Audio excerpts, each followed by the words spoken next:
are things starting to shape up with Purely and Vanquish Soul out here in the new landscape? Don't be like the 30% of you that have not smashed the ever-living crap out of that subscribe button. Smash so you guys don't miss out on more awesome content. We're going to be looking at the new landscape metagame here.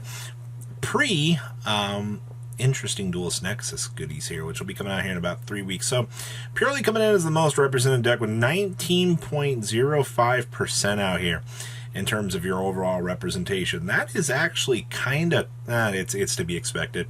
Purely with Nor is by far one of the best representations in terms of what we were projecting for the metagame, so I'm not surprised to see this. Vanquish Soul had 11 variants of the deck. You can think that this build has definitely gained a lot of momentum out here from the metagame shift, putting it on top of being one of the most interesting variations out here. We also have Cash Tira Money Dollar Bills, the deck, with a 9.52 representation, 10 Cash Tira, and actually 10 Super Heavy Samurai variants out here as well. So the fact that you have Super Heavy Samurai and Cash Tira kind of competing with each other is kind of hilarious. We also had Branded bringing it up here with 8 list. We had 6 Exo Sister, okay. We had 5 Labyrinth, okay. And then we had some players out here still coping with 4 Tearlaments decks. That's a lot. We also had 4 Sky Striker and 4 Earth Good Stuff. And then we kind of subdivert down here.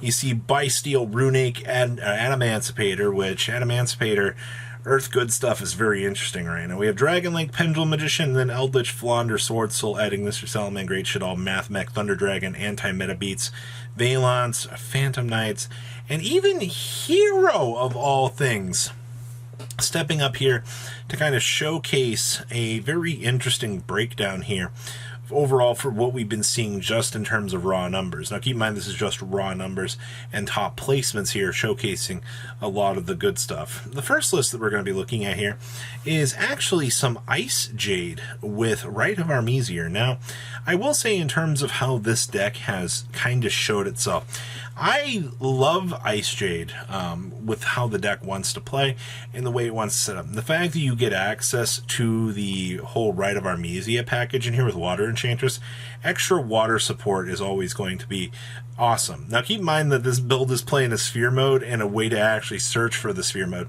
So if your opponent tries to do some, crazy little shenanigans, you'll actually be able to kind of control that aspect of the game and be able to, well, do what your deck wants to do and would just play the game. So I will give the OCG some credit. I love getting the chance to see decks like this actually do their job, be rogue factors, and actually just kind of make the opponent step back and go, what in the world did I just play against? What happened? And that's exactly what you're seeing here. Next up here is our concept of an anti-meta beats deck, aka Thunder King Ryo, Necro Valley. Necro Valley still seeing play. The fact that players are out here coping on the fact that they want to play Necro Valley still is really, really good. But Inspector Board or Thunder King, 2 of the most power cards that you could ever actually ask for in the game. We are actually playing Scapegoats here. Scapegoats in this deck gives you very powerful access to your extra deck. Now, don't underestimate like toggling through like Mrs. Radiance to actually punish your opponent and then into like a big Unchained monster or, like an access code talker, depending on how you have to set up. This deck has a lot of very strange answers in a lot of very strange places, but that's what makes this, I think, a little bit more unique of an experience here overall. So, in terms of developments, this is what I like to see. I like to see ideas like this actually work out, and I do hope that we'll continue to see some more ideas like this. Next up is Madolche. To the Madolche players out there, like, so what's the OCG doing in terms of builds? This right here. They get more of an the whole Vernal Sylph package. This build actually did cut out a majority. They were always trying like Mudora and things in there with like the Ishizu cards, because the Ishizu cards are just super broken for what they want to push for this deck. But they don't have to do that anymore. They are also playing 1 Fenrir, 1 copy of Kumamungus with Small World bridging capacity.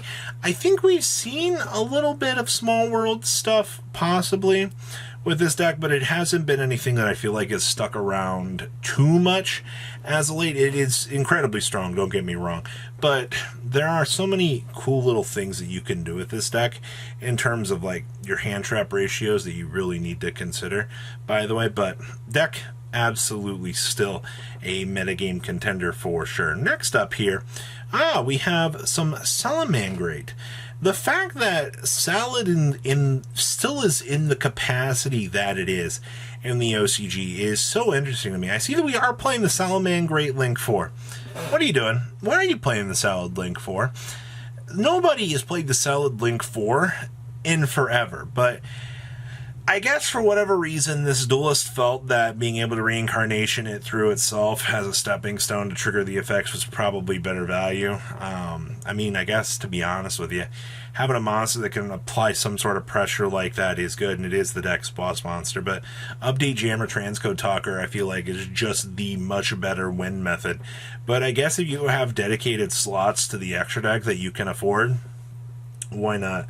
The rest of the deck, there's nothing too out of left field about this. I was just kind of happy to see that Salamangreat actually did something. Honestly, that's great. Next up is Adamancipator. Earth, Vernal Sif, good stuff. 60 card grass, LOL at your opponent all the way to the bank. See, this is why I'm glad we don't have Block Dragon, because looking at this pile of cards, everything that this deck wants to do is super disgusting. Block Dragon just facilitates so much. You even have the Fossil package in here. The fact that you're getting away with playing the Fossil package in this deck should tell you something, alright?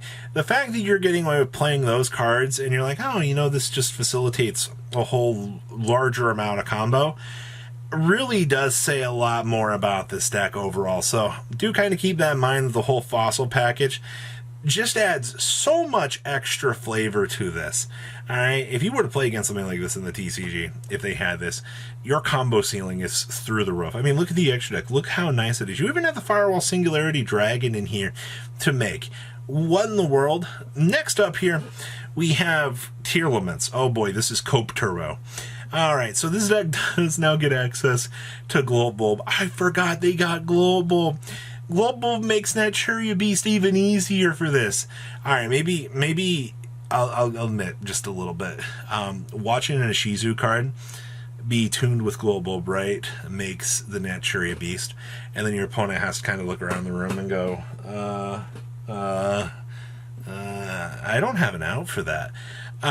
Giving access or tier access to making that Cherry Beast just didn't necessarily seem like one of the top 10 things to do. They already had access to Chaos Roller, and we've already seen how broken Chaos Roller has turned into in terms of the OCG format, but I digress. You know what? You want to try out some interesting ideas? Globulb, I guess, is the card to try. Can't wait to see that card come back on a TCG list here in the future. Next up here is Dinosaurs. Oh, yes, Transcendraco Dinosaurs. Just sporting off one Xeno, 2 of the Spell card, and then 1 of the Big Drake. To be honest with you, the Big Drake's not even that good. I am glad to see that they are playing the Cranium Fish, though. Or, excuse me, Megalomasher X, I believe is his name. The fact that that card, level 4 dinosaur, is really good. This also proves that you don't need to do like the dinosaur field spell shenanigans. You know, you have all of your searchers through Fossil Dig. You have the 2 extra copies. The extra deck is very interesting down here. We are playing 2 big dinosaurs out of the pack. One of the bigger vanillas, of course. Why not? And then, of course, the big synchro. Technically, the big synchro's revive effect is pretty pressuring on the opponent. I'm just going to throw that out there. If you get the big dinosaur back and your opponent's just like, oh, great, this thing is literally indestructible now, what are you supposed to do? The answer is not a lot, unfortunately. That's kind of the experience with the deck. And then lastest we have here is Traptrix.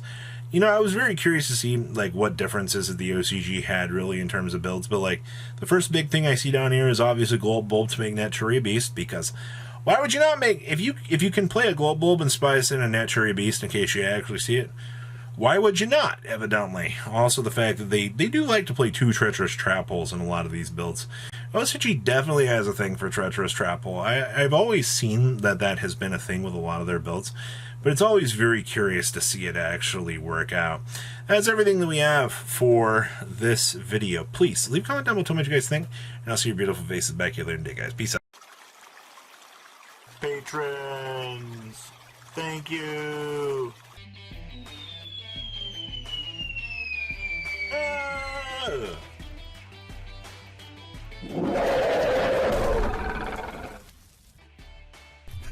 you so much for watching. Check out these other videos.